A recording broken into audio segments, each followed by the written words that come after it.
नमस्कार, खबरों की खबर में आपका स्वागत है। अघाड़ी सरकार के ऊपर एक और वज्रपात हो गया है।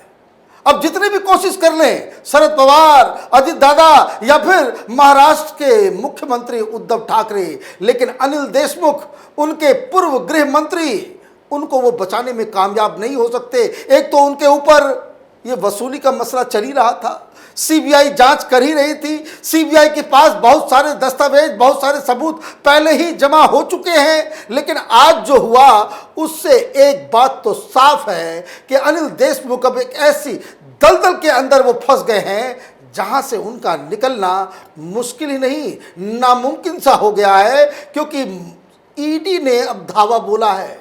ईडी ने प्रिवेंशन ऑफ मनी लॉन्ड्रिंग कानून के तहत इनके ऊपर एक मुकदमा दर्ज किया है। और ये मुकदमा दर्ज क्यों किया गया है, इसकी पूरी डिटेल मैं आपको दूंगा। लेकिन पहले यह समझना जरूरी है कि इसी केस की वजह से, इसी ईडी के एक्शन के डर से उद्धव ठाकरे सरकार हाईकोर्ट भाग के गई थी।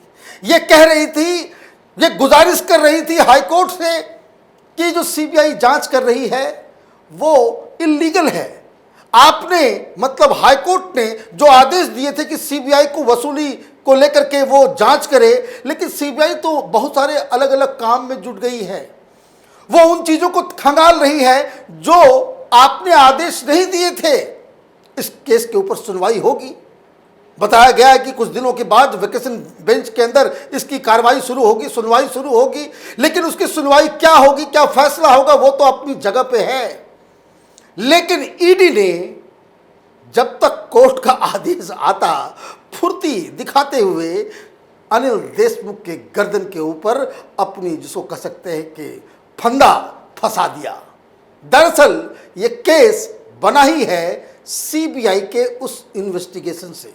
आपको याद होगा कि सीबीआई ने 11 अलग अलग ठिकानों पे छापेमारी की थी। उस छापेमारी के दौरान कई सारे दस्तावेज, कई सारे डॉक्यूमेंट्स और कई सारी नई जानकारियां मिली, जिससे सीबीआई अधिकारियों के होश उड़ गए। उनको समझ में आ गया कि ये पैसे का लेन देन कहां, कैसे, क्या हो रहा है। दरअसल सीबीआई को उस वक्त मालूम चला कि अनिल देशमुख, उनके बेटे और उनके परिवार के लोग कलकत्ता में कुछ शेल कंपनियों के जरिए ब्लैक मनी को व्हाइट करने की कोशिश में जुटे हुए हैं। और ये मनी लॉन्ड्रिंग, ये समझ लीजिए मनी लॉन्ड्रिंग का मतलब क्या होता है। लॉन्ड्रिंग किसको कहते हैं? ये जो धोबी, वॉशरमैन, वही लॉन्डर। तो वो जो ब्लैक मनी होता है उसको सफाई, उसकी सफेदीकरण करने के लिए ये लोग ये अलग अलग तरीका अपना रहे थे। और ये सारा का सारा ममता बनर्जी के राज्य कलकत्ता से हो रहा था। और वहां जब सीबीआई को वो दस्तावेज मिले तो सीबीआई ने इस चीज को जांच पड़ताल करने के लिए ईडी के पास वो सारे सबूत दे दिए। अब मालूम चला कि ये जैसे ही ईडी के पास ये सबूत आते हैं तो ईडी ने पूरा खंगालना शुरू किया। ये 4-5 दिन का जो वक्त, अचानक से कोई खबर नहीं आ रही थी अनिल देशमुख के केस में, उसकी वजह ये थी कि ईडी लगातार उन सारे चीज़ों की तहकीकात में जुटी हुई थी कि जो सीबीआई के पास जानकारी आई है वो पुख्ता है या नहीं। और जैसे ही ईडी को ये सारी जानकारियां मिली, सारे दस्तावेज मिल गए, कंपनी के पेपर मिल गए, उनके क्रियाकलापों के बारे में पूरी जानकारी जैसे ही ईडी के पास आती है तो उन्होंने आज एक केस रजिस्टर कर लिया कि ब्लैक मनी को व्हाइट मनी करने का जो धंधा अनिल देशमुख और उसके परिवार के लोग कर रहे थे, उसके खिलाफ उन्होंने केस डाल दिया। अब ये केस टेलीविजन चैनलों पे मैं देख रहा था, कई सारे लोग कह रहे थे कि वसूली गैंग को लेकर के इधर उधर मनी लॉन्ड्रिंग कर, नहीं, ये सारी बेकार बातें हैं। हकीकत ये है कि ईडी को उन 6 कंपनियों के बारे में मालूम चला है जिन 6 कंपनियों के डायरेक्टर अनिल देशमुख के दोनों बेटे और उनके परिवार, उनके साथ के लोग उसमें डायरेक्टर हैं और उसके जरिए पैसे का आदान प्रदान किया गया। अब ये सेल कंपनियां हैं, व्हाइट मनी कैसे बनाया जाए, आप किसी बिजनेस में उसे नहीं लगा सकते, उसका हिसाब किताब होता। तो आप करते क्या है कि आप फर्जी कंपनियां खड़ी कर देते हैं। ये कंपनियां कुछ करती नहीं, कुछ बनाती नहीं, कुछ काम नहीं करती, लेकिन कागज पे ये सरवाइव करती है और कागज के ऊपर ही पैसों का लेन देन हो जाता है। और यही शेल कंपनियों की काम करने का वो तरीका है। और तो ये मालूम चला कि ये लोग कलकत्ता में, आप देखिए कि इसलिए शरद पवार और ममता बनर्जी में जो दोस्ती है वो ऐसे नहीं है, ये एनसीपी के कई सारे लोगों को कच्चा चिट्ठा निकाला जाएगा, क्योंकि ये सिर्फ यहीं पे खत्म नहीं होगा, क्योंकि ईडी अब उन तमाम शेल कंपनियों को भी खंगालेगी जिसका वास्ता महाराष्ट्र से है, मुंबई से है। पूरी दुनिया बिजनेस करने के लिए मुंबई जाती है। ये मुंबई के गृह मंत्री के सुपुत्र दोनों ये कलकत्ता में अपना उस बदनाम गली है, एक वहां पे मर्केंटाइल बिल्डिंग है, उस बिल्डिंग में बताया जाता है कि भाई 400-500 कभी शेल कंपनियां काम करती थी और वहां पे सिर्फ और सिर्फ ये मनी लॉन्ड्रिंग करने वाले दलाल वहां पे अपनी दुकान खोल करके बैठे हुए थे। उन्हीं बिल्डिंग में, वैसे मैं आपको बता दूं कि बहुत सारे कार्रवाई ईडी की तरफ की गई पिछले 2-3 सालों में। मोदी सरकार ने वहां पे कम से कम मैंने सैकड़ों कंपनियों के ऊपर छापेमारी करके उसको बंद करवाया, लेकिन फिर भी बताया जाता है कि जो बहुत रसूख वाले लोग थे, जो पॉलिटिकली पूरी तरह से कनेक्टेड थे, उनका ऑपरेशन अभी भी जारी था। और ये लाल बाजार जहां पे पुलिस हेडक्वार्टर है, उसके नाक के नीचे ये बिल्डिंग और वहां पे ये सारी जो काला धंधा जो है वहां पे चलता है। तो यहां पे जो 6 कंपनियां थी, उन कंपनियों का नाम है जोडियक डीलकॉम, दूसरी कंपनी का नाम है आयती जेम प्राइवेट लिमिटेड, तीसरी कंपनी का नाम है concrete real estate private limited, Atlantic Vista real estate private limited, concrete enterprise private limited. और ये सब के सब ये सलील देशमुख और ऋषिकेश देशमुख इसमें डायरेक्टर हैं। तो ये सारी कंपनियों का पूरा कच्चा चिट्ठा ईडी के पास आ गया। मालूम चल रहा है कि ये कंपनियां कुछ बनाती नहीं, कुछ करती नहीं, लेकिन इसमें से करोड़ों रुपए का हेरफेर हो रहा है। कागज पे करोड़ों रुपए दिखाए जा रहे हैं। इस कंपनी के जरिए आप कहीं इन्वेस्ट भी कर रहे हैं, 3 करोड़ रुपए का इन्वेस्टमेंट कर रहे हैं, लेकिन वो इन्वेस्टमेंट आप कहां कर रहे हैं, नहीं कर रहे हैं, आप ये सारी जानकारियां आप छुपा करके रखे हुए हैं। ये सारी जानकारी, क्योंकि ये कंपनी है, शेल कंपनी है, लेकिन फिर भी उनको कागज पे तो पक्का होना पड़ता है, उनको बकायदा रिटर्न दिखाना पड़ता है कि ये हम धंधा करते, कुछ कर नहीं रहे, लेकिन कागजी कार्रवाई पूरी करनी पड़ती है। और वही कागजी कार्रवाई के दौरान जो इन लोगों ने अपना फाइनेंशियल स्टेटमेंट्स वगैरह जो जमा किए हैं, उसमें ईडी को ये सारी जानकारियां हासिल हो गई कि कितना पैसा आया, कितना गया और ये लोग किस धंधा में जुटे हुए थे। मतलब ये ठीक वैसा ही है कि आप एक माचिस की तीली नहीं बनाते और आप दिखाते हैं कि आप अपनी कंपनी के जरिए करोड़ों रुपए आप मुनाफा कमा रहे हैं। तो ये जो पूरा धंधा है, ये मनी लॉन्ड्रिंग का धंधा है, इधर उधर से वसूली का पैसा। और साथ ही साथ मैं आपको एक बात और बता दूं, जो सीबीआई के सूत्र बता रहे हैं, ईडी की तरफ से जो जानकारी आ रही है कि ये जो वसूली का जो पैसा हुआ करता था मुंबई के अंदर, यह सिर्फ शेल कंपनियों में नहीं बल्कि इसे विदेश में भी इन्वेस्ट किया गया है।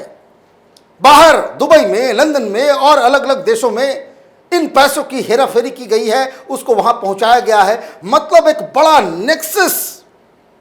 यह अघाड़ी सरकार जो किसानों की आत्महत्या को रोकने के लिए विचारधारा से कॉम्प्रोमाइज करके ये 3 अलग अलग साइज, अलग अलग विचारधारा की पार्टियां एक साथ जो सरकार बनाने के लिए आई, वो दरअसल उनका मकसद ही था कि महाराष्ट्र को लूट करके खोखला कर देना है।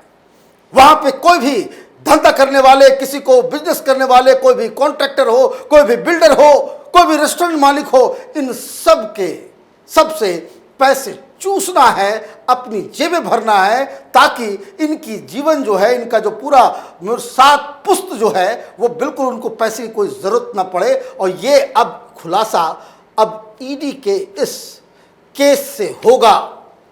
ईडी के पास और भी कई सारी जानकारियां मिले, एक तो शेल कंपनियों के जरिए और दूसरा विदेश में किस तरह से ये लोग निवेश कर रहे थे, ये जानकारियां ईडी के पास आ गई है। और अब ईडी एक अलग इन्वेस्टिगेशन करेगी। मतलब ये कि 2 इन्वेस्टिगेशन हो रहे हैं। एक इन्वेस्टिगेशन जो बॉम्बे हाई कोर्ट के आदेश पे सीबीआई ने शुरू की।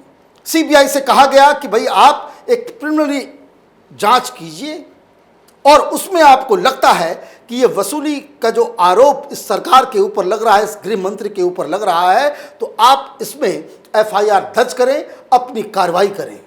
एक तो वो अलग मसला है, और इसी के खिलाफ अनिल देशमुख बॉम्बे हाईकोर्ट जाकर के दरवाजा खटखटा चुके हैं कि हमारे साथ अन्याय हो रहा है, हमें गिरफ्तार ना किया जाए।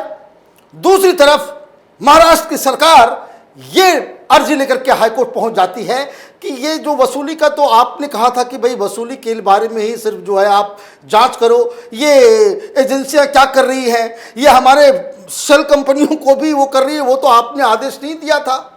इस तरह की दलीलें, इलॉजिकल बातें महाराष्ट्र की सरकार की तरफ से कोर्ट के सामने दी गई है। मतलब ये कि CBI के जांच को लेकर के सवाल उठाए जा रहे हैं, वो इसलिए क्योंकि इसे हाईकोर्ट ने इस जांच के लिए आदेश दिया था। अब ये ED के एंट्री होने से क्यों मुसीबत बढ़ जाती है, इसको भी समझना जरूरी है। अगर CBI कुछ करती है नहीं करती है, जो सारे जो दांव पेच जो चल रहे हैं वो तो CBI के ऊपर लागू होंगे, लेकिन जो सबूत अब ED के पास आ गया है, तो ED एक इंडिपेंडेंट अपने हिसाब से, अपनी तरफ से ये जांच करेगी। मतलब ये अनिल देशमुख के ऊपर अब दो एजेंसियों की तलवार लटक रही है, एक तो CBI और दूसरी ED। अब ये जो तमाम ये जो कानूनी दांव पेच उठा पटक चल रहा है, वो तो CBI की जांच के लिए चल रहा है। हाईकोर्ट में क्या फैसला होगा, क्या नहीं होगा, वो बात की बात है। हाईकोर्ट क्या कहती है, क्या आदेश देती है CBI को लेकर के, वो तो अलग कहानी है। लेकिन ED, इन्होंने जो एक अलग इंडिपेंडेंट इन्वेस्टिगेशन शुरू कर दिया है, उससे फिर ये कैसे बचेंगे? क्योंकि ये तो दस्तावेज, ये सारी जानकारियां, ये तो अनिल देशमुख के बेटे की कंपनियों ने खुद डिपार्टमेंट में जमा किए हैं। ये तो सेल्फ डिक्लेरेशन है उनका कि भाई इतना पैसा, इतना ये, तो उनको बताना पड़ेगा भाई ऐसा क्या काम आप करते हो, ऐसी कौन सी फैक्ट्री चलाते हो, क्या बनाते हो, कौन सा बिजनेस करते हो कि आप ये सारी जो करोड़ों में जो आप खेल रहे हो वो क्या है। आपको ये भी बताना पड़ेगा कि आप लोन दे देते हो किसी कंपनी को, किस कंपनी को देते हो उसके बारे में आप जानकारी क्यों नहीं देते। तो कई सारे सवाल, कई सारी चीज़ें अब खुद ब खुद सामने आ जाएंगी। एक प्रताप सरनायक था, जो बताया जाता है कि कुछ साल पहले तक वो ऑटो ड्राइवर था, लेकिन शिवसेना में आने के बाद वो एक खरबपति बन गया। उसके खिलाफ भी ED की जांच चल रही है। उसके यहाँ छापामारी हुई तो मालूम चला पाकिस्तान का वहाँ पे क्रेडिट कार्ड मिल रहा है। तो एक एक करके इनके चेहरे बेनकाब हो रहे हैं। ED ने एक सही फैसला लिया है कि जिस हिसाब से मुंबई के अंदर वसूली गैंग ऑपरेट कर रहा था, तो उसके ऊपर CBI तो अपना जांच आगे बढ़ाएगी ही, लेकिन ED को अब ये पता करना है कि जो वसूली से जो पैसे जमा हो रहे थे वो कहाँ कहाँ, किस किस देश में और किस किस काम के लिए इस्तेमाल हो रहा था। हमारी नज़र इन तमाम खबरों पे बनी हुई है। आप देखते रहिए कैपिटल TV। हमारे वीडियोस को लाइक कीजिए, शेयर कीजिए और हमारे चैनल को सब्सक्राइब कीजिए। धन्यवाद। अगर आपको हमारा वीडियो पसंद आया हो तो इसे लाइक करें, हमारे चैनल को सब्सक्राइब करें और हाँ, बेल आइकन दबाना ना भूलें ताकि आप तक हमारे वीडियो की नोटिफिकेशन पहुंचती रहे। आप अपना सुझाव हमें कमेंट बॉक्स में दे सकते हैं। हमारे साथ जुड़ने के लिए शुक्रिया।